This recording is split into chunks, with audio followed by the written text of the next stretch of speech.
What's going on, guys? I'm here with Brian. We're at E3 2011 checking out this game called Journey, something that's different. By the way, this guy worked on Flow and Flower, right? Right. Yeah, our company, we made Flow and Flower for PlayStation Network, and this is our third game, Journey.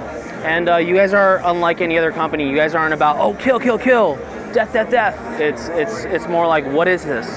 And from screenshots that I've seen, it's very artistic, it's very articulate, and you guys have really creative minds behind the project. Now, gameplay-wise, what can you kind of mention that might make sense to the casual gamer out there?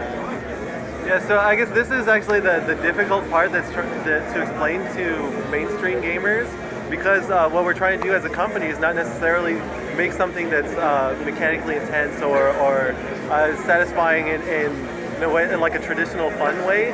What we're trying to do as a company is broaden the types of experiences you can get from interactive media.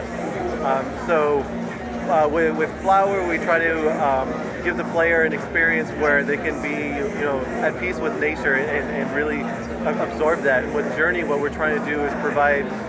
There's a handful of experiences, but really we're trying to create an atmosphere in which you can respect how grand the world is around you and really just have like a sense of awe towards it.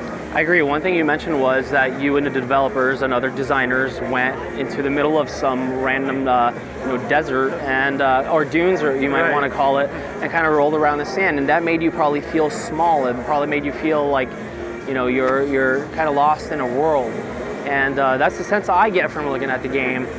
Did that, was that like one of the main inspirations behind the game? Yeah, definitely. That experience was actually really awesome. It's humbling to be out in a space where there's nothing around you really, and you can just respect every individual grain of sand, as well as dunes that tower over you. Just having that feeling and experiencing that for ourselves is definitely really.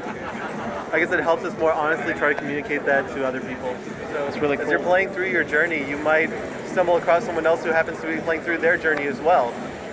And there's no menu or interface in front of that. You just stumble across people naturally.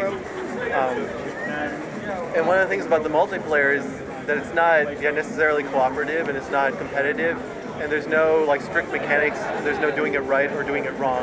There's just being there with another person.